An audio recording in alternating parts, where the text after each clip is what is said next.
Hey guys, it's Rome here from HeartMind Mastery. This is part one of a three-part series of videos that is going to go through my framework that I created, through the mentorship that I've found through the studying of all kinds of different modalities and knowledge bases. This is what I've put together that really I found works wonders in terms of helping people shift from a disempowered way of life or a difficult situation to an empowered and positive, successful situation in their life, right? So this is how we create heart-mind mastery, and we're going to go through the framework. I'm going to try and keep this video brief, but the main topic for this video will be the first pillar. Let's go into that framework now. That first pillar of the heart-mind mastery framework is maturity and masculinity. Now this can be applied to femininity for the few females that may be involved here. I do mostly work with men, but every now and then there are females that come into the program, and this can 100% be applied to femininity. But I don't have time for that to go through that too much today. The mature masculinity is very, very powerful for us men, right? The second part of the series is going to go into the second and the third pillar, and we're going to talk about nervous system regulation and deeper trauma healing. So this is healing yourself on an emotional level, which frees up so much energy and allows you to be very much present, very much in the moment, very calm under pressure. And your nervous system is basically how you react to life. So we're going to help you change that from reacting to life to responding to life. So there's a pause. You'll be able to always pause and be like, take a deep breath and respond, right? The calmness, and very much to do with breathing, nervous system regulation. Deeper trauma healing is about going deeper to the memories, the emotional memories that are baggage, that are heavy, that are holding us back, and we have suppressed them. Now we want to release that so that we can free up that energy, right? So that's going to happen in the second part of the series. Stay tuned for that. It's going to be a game changer for you. Although all three of these videos are going to be game changers. This is how powerful these concepts are. The third part is about self-concept, and this is kind of ties everything together. It's how we make sense of who we are. It's the identity that we have, and with this you really want to take some time, energy, and really commit to constantly evolving your self-concept, so that you it's the vehicle basically that you move through life with, is your identity, and how you create reality, right, is through your self-concept. So we'll get into that in part three. That is probably the biggest game changer of them all, but it's a huge topic and requires a lot of time and energy to really master it. Okay, but it's totally worth going into.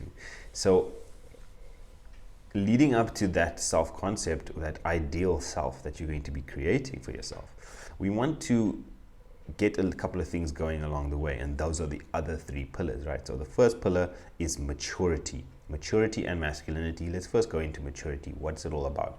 Maturity is being committed to lifelong growth, right? So taking responsibility, which is the second thing, for your own growth, for your own path, for everything that happens in your life.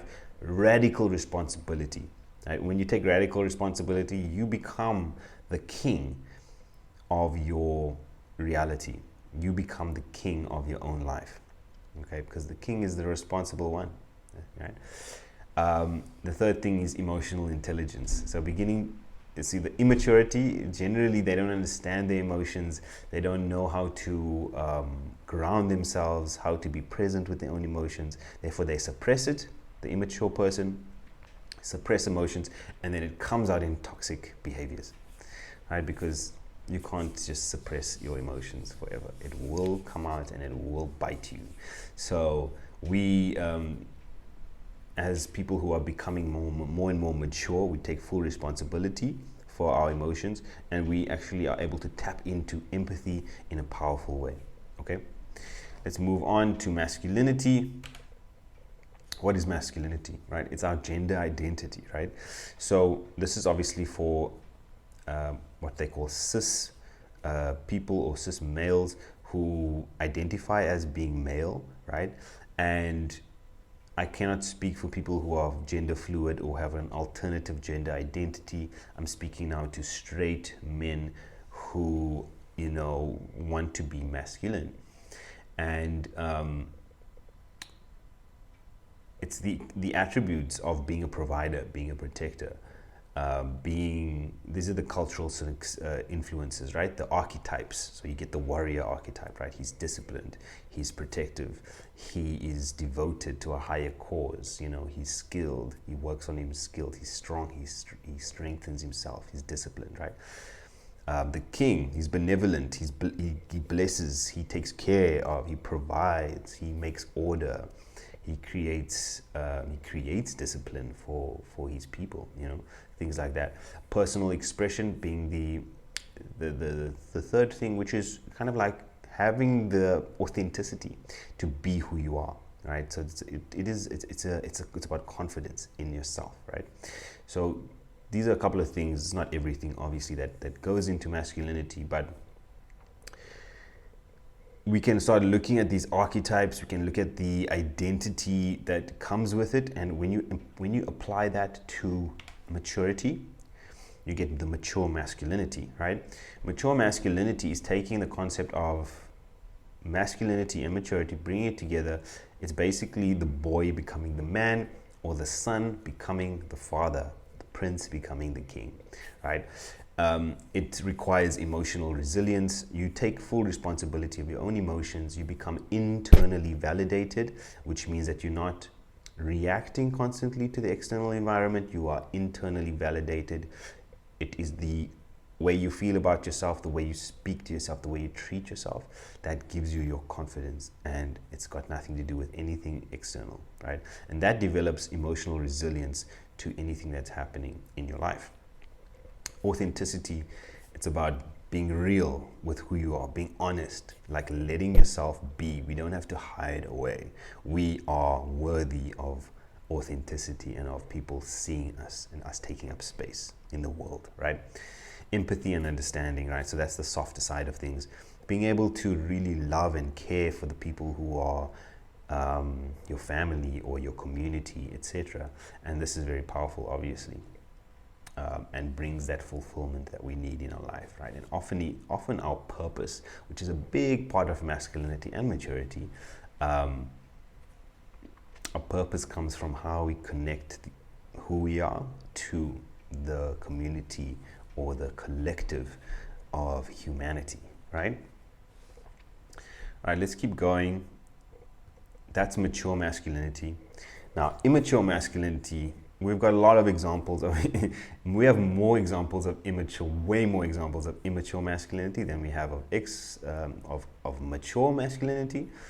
So as I said before, immaturity is shown by external validation, right? And that shows up as recklessness, trying to show off, impulsiveness, disregard of consequences, right? So not thinking ahead. Toxic behaviors, right?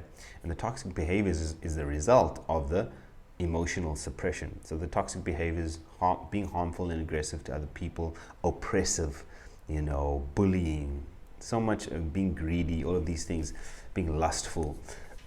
This is what we're seeing our leaders do on this planet right now. It's very scary, right? And it's due to the emotional suppression. So the pain and the trauma that we've experienced as children or growing up, having that being unprocessed and having not have made peace with that and healed that's our third pillar, deeper trauma healing. Without that emotions that have been suppressed is going to come out in a pretty ugly way most of the time, in toxic behaviors. So it's very important that we take responsibility for those emotions, and and take the time to process those emotions and actually heal from that, right? So a story about mature masculinity, some of my favorite stories is probably like Nelson Mandela. He was a father of a nation, like they call him Tata Madiba, which is father Mandela, and he was just, he took care of, he really freed people, Gandhi is another one. He freed people, and I think that concept of actually seeing it as oppression and doing what is just and right, it takes a powerful man to do that. It takes somebody who is internally validated. It's going to be very difficult to do that successfully if you are not internally validated. So, excuse me. It's all about personal growth. It's about cultivating positive relationships through empathy. So empathic leadership is a big thing that we'll go into the program, the HeartMind Mastery program, and being balanced emotionally and understanding who you really are is super powerful. So, we can look up to these leaders and emulate and observe some of their behaviors and see, how can we actually implement some of that in our own life. It can take you from being a victim of circumstance in your life to being, the master of your reality. The benefits of mature masculinity, right? So emotional resilience, effective communication, and empowerment, right? So these are really, really, really great things that we get from activating emotional masculinity. There's actually a ton more benefits, but this is just some obvious ones. Emotional resilience, right? The ability to cope with challenges and bounce back from setbacks. You become unstoppable, basically. Effective communication, right? You become a clear and empathic leader. Your communication style needs to be improved. It needs to be worked on. You need to give time and energy into that, right? And this is going to affect your personal life. Your spouse or your wife or your partner is going to really benefit from that, and your relationship's going to benefit from that. Your professional life as well, obviously, is going to blossom through becoming a more effective communicator. And your level of empowerment, right? Your ability to uplift yourself, to support yourself, which then translates into the ability to uplift and support others. Now, a leader who can do all of these things, he becomes a force to be reckoned with. He becomes formidable in the field, right? So just a couple of benefits of taking this topic, the first pillar, mature masculinity, seriously and actually implementing it in your life, right? So a quick summary, right? We went through the HeartMind Mastery Framework. This is the first part of the series, right? It's going to be a 3-part series. I feel that each one of these series can be such a game changer, right? Each part, right? So we've got the first part, which is mature masculinity. The next video, we're going to go into the emotional side of things, right? And how to actually, we'll do some practices in the video, how to actually begin to regulate your nervous system and deal with those deeper emotions, right? That are definitely holding us back, right? They're definitely still holding you back. If you're struggling with something on a deeper level, there's some part of you that has not been healed. There's some memories that have not been healed that if you start to heal them, it's going to make your way forward clear, and you're going to be able to make much more progress. Okay, so explore the resources. We've got lots of free resources available to you. I want to make sure that you get going on your journey of HeartMind Mastery, and stay tuned for the next video in this 3-part series. And please stay engaged with us and join our community of like-minded individuals, like-minded men and women who really want to see the change want to be the change that they want to see in the world. And thank you for watching this video. Stay tuned for part 2, And I'm sending my blessings to each and every one of you. Take care.